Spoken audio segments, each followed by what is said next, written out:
Welcome to Cosplayland. I am Alice and today I'm going to show you how to make this sweatshirt.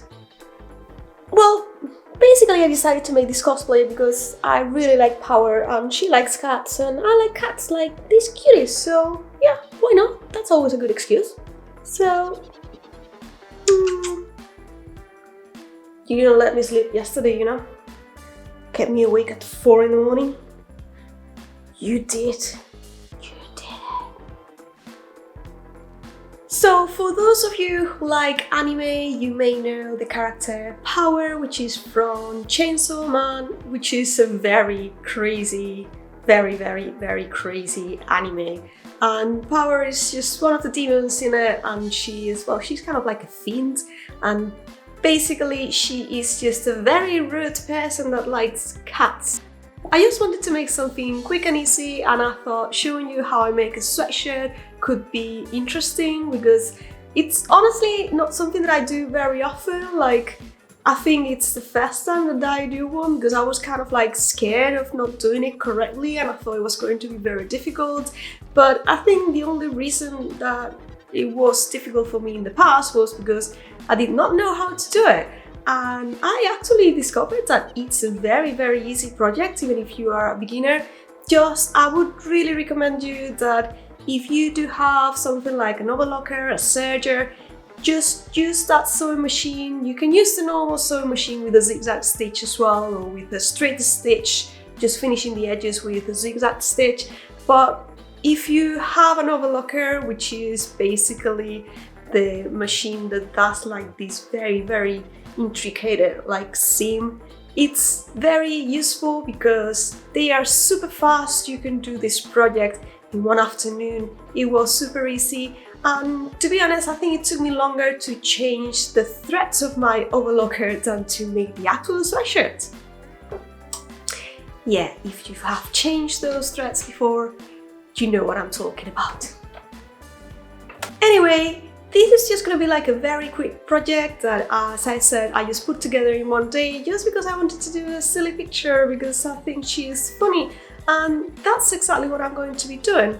In this occasion, I'm going to be showing you a little bit of how I do my patterns. This is not the full picture of how I do them, but it's just to give you an idea that you can actually modify a pattern that you already have to create something new, and it's the technique that I use most of the time with my patterns. Just it's a bit more complex because I do start from scratch and I get like a base pattern that I modify or add stuff to. So it's not as simple as this one in particular, but I thought I would show you because it's something that you can actually do if you want at home. As always, you have the possibility of downloading this pattern. I will leave a link in the description. So if you want to support me, that's a great way of doing it. But if you want to like and subscribe, that's another great way of showing some love to the channel, and maybe it will reach some more people to show them something new that they may be interested in.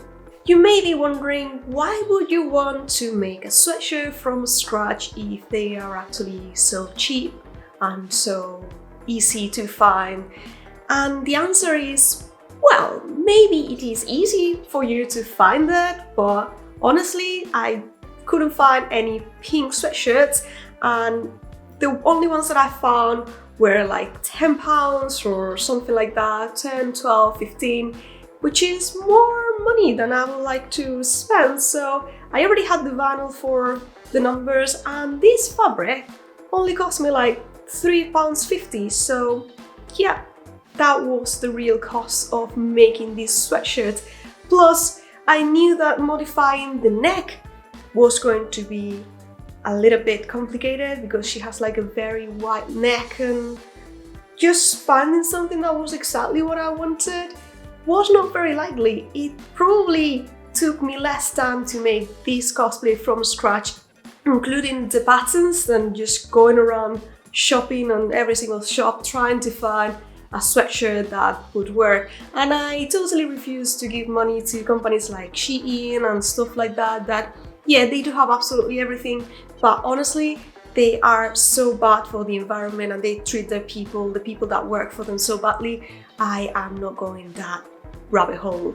So yeah, This way, at least I knew I was handling the fabric myself and I was going to do it myself. So it was a little bit of experience, and now I have a pattern for a sweatshirt that will work for many other sweatshirts if I ever want to do one.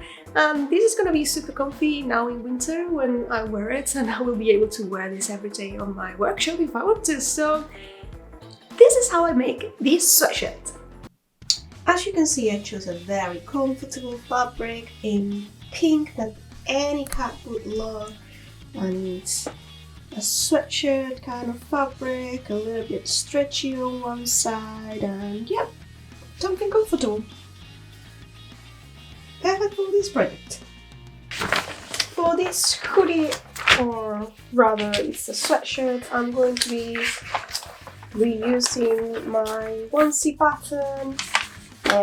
It's already like an oversized pattern, so I just need to do a few modifications. This is made so it cuts a bit like tighter to the body. I don't want that, I want this to be straight, so I'm gonna be doing that. And now, so I think the neck is going to be a bit high, so I'm just going to be like maybe doing something like that, so I have like a lower neck, we should have a lower neck. And the sleeves I think are going to be okay.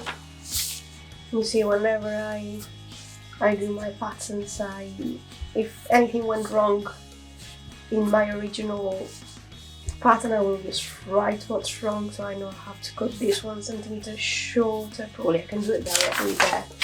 And I'm just gonna be just cutting this part here as well, making this part straight, and just figuring out how long it needs to be. Like if that's about my waist, so probably it's gonna be like this long. And this is one way of just reusing some patterns that you already have. Of course, I could just be trying to copy this from an old sweatshirt as well, but I do not have any with that shape, so I think this will work. And again, it's just a quick project, so I'm not very worried if it's not perfect. It's just for fun and just for a silly picture, so let's try and do that. For this project, I am going to use a sweatshirt cotton stretch fabric that only has a stretch sideways. Make sure you place your patterns correctly as suggested on the patterns. If there is any stretch fabric, it's usually going to be this way instead of this way that doesn't stretch so much. So you want to make sure that if it's going to be stretching anyway, it's going to be towards the side but not up and down. That will look weird. Here you can see me modifying the pattern as I explained before. Many people have asked me how I do it, so I thought I will show you a bit of the process. I always start with a base pattern that has the rough shape I want, and then I modify it to become my new pattern. I often do this directly on the computer, which can be more difficult to see, but for this quick project I did it directly on top of my existing base pattern. Of course, you don't need to do all this if you don't want to, because I will be making this pattern available in my shop if you want to save some time. Once I have the new shape, I place my pattern on the fold and add the seam allowances.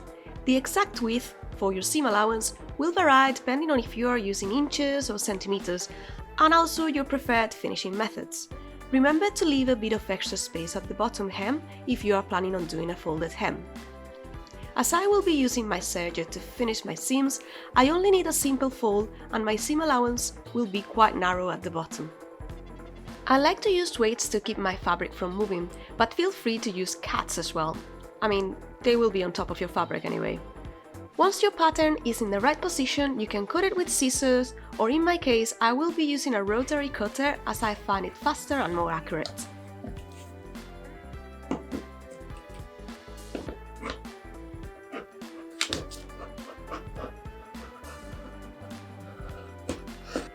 Repeat the process for the rest of the pieces, it should be quite straightforward.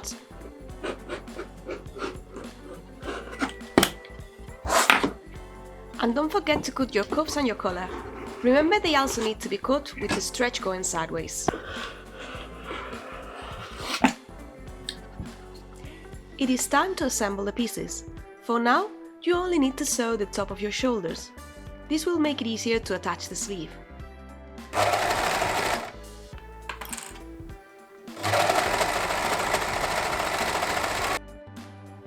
With the right side of your bodice looking up, find the notches of your sleeve to align them with your sleeve openings. You can now easily sew them together.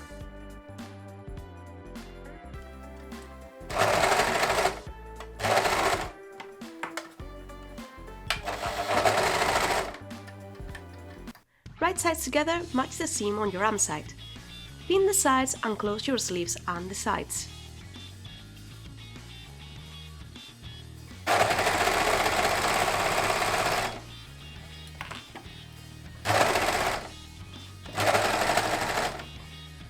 For the cuffs, fold them in half widthwise and sew the edge.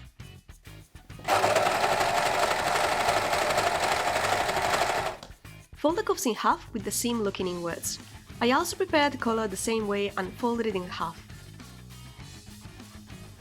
Once they are ready, you can iron them for a crisp look. You may notice your cuffs are slightly shorter than your sleeve opening. You will need to slightly stretch them so they fit each other. Insert your sleeve on your cuff and sew the edges, stretching the cuff fabric slightly if necessary. Matching the sleeve on each quarter should help you do this easily.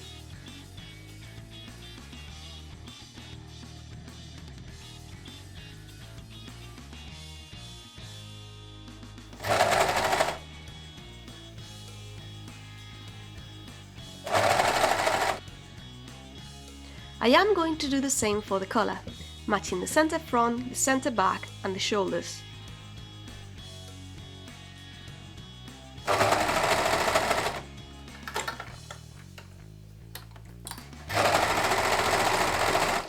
If you want, you can top stitch under the collar and above the cuffs, catching the seam allowance underneath. I am not going to top stitch mine, but I highly recommend it for a more professional look. Finally, I am going to hem the bottom. To reduce bulk, I decided to overlock the edge and fold it once, using my normal sewing machine to finish the edge.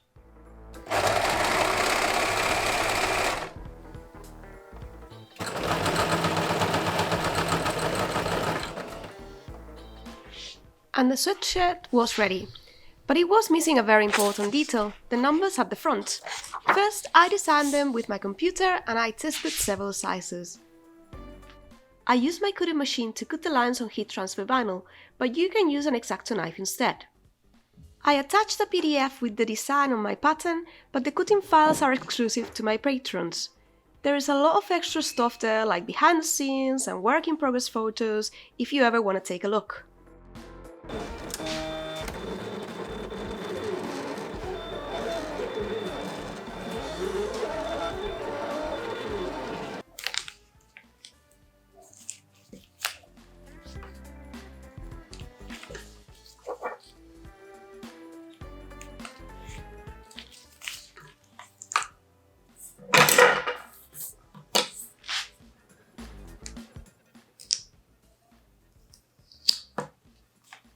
With the vinyl ready, and don't forget to mirror it so it faces the right way, it was time to attach it to the sweatshirt. I have a heat press to do this, but you can use a normal iron as well. Remember to keep the heat on top long enough to activate the glue. And once it's cooled, you can peel the plastic off.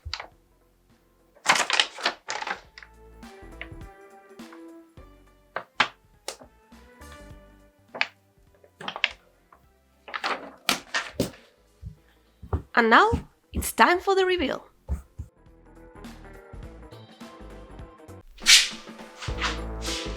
This is my oversized sweatshirt. I think it's super comfortable and I could easily wear it every day. The good thing about this pattern is that it is so wide you can easily wear it with several layers underneath. And I am in love with my choice of colors. I couldn't have found a better match.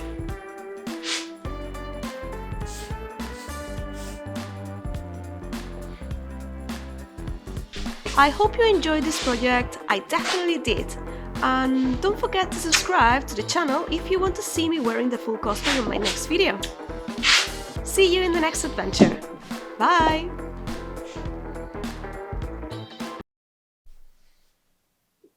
Hey Millie, I'm going to start cutting fabric, you know. I would like to finish this hoodie.